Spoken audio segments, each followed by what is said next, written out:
Yo, welcome back to Say It, Don't Spray It, the only show where your medical report gets roasted before it's even signed off by the team doctor. Tonight's episode, the Milwaukee Bucks, or as we're now calling them, Fear the Limp. Let's talk about Giannis Antetokounmpo. The man is built like a god, moves like a cheetah, and dunks like gravity owes him money. But this week, he's listed as day-to-day with knee soreness, which in NBA speak means he might play, or he might turn into a motivational podcast. And look, I get it. The guy plays like a battering ram on a sugar high, but every time he limps off the court, all of Wisconsin collectively forgets how to breathe.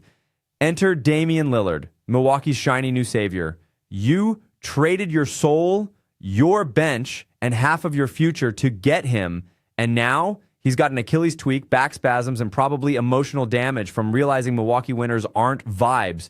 The Bucks wanted Batman and Robin, but what they got was Two-Face and an ankle brace. Now, leading this all-star emergency room is Doc Rivers, a man who sounds like he's yelling through a vacuum hose and hasn't made it past the second round since flip phones had antennas. Doc was brought in midseason to fix the culture. Instead, he's fixing rotations like a guy who only plays NBA 2K on autoplay. How do you load manage your way into less rhythm? At this point, the Bucks' offensive system is just hope Giannis comes back with both legs. With Giannis and Dame limping into the playoffs, the Bucks are relying on Khris Middleton's knees, Bobby Portis's rage, and the magical healing powers of CBD topical cream. Meanwhile, opposing teams are preparing like, all right, fellas, box and one on Middleton and just let Malik Beasley cook himself. Vegas hasn't pulled the odds yet, but if Giannis misses game one, your best bet might be on the team bus breaking down. Let's be honest, Giannis deserves better. This dude dropped 38, 13, and 6 on one leg, then in the postgame press conference said, winning is a mindset, not a moment. What is he? A hooper or a TED Talk?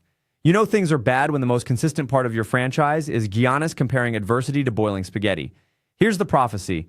If Giannis comes back at 80% and Dame hits his groove, the Bucks might squeak through round one. If not, they're toastier than a bratwurst at Summerfest, and Doc Rivers will be on ESPN by May telling us why it wasn't his fault.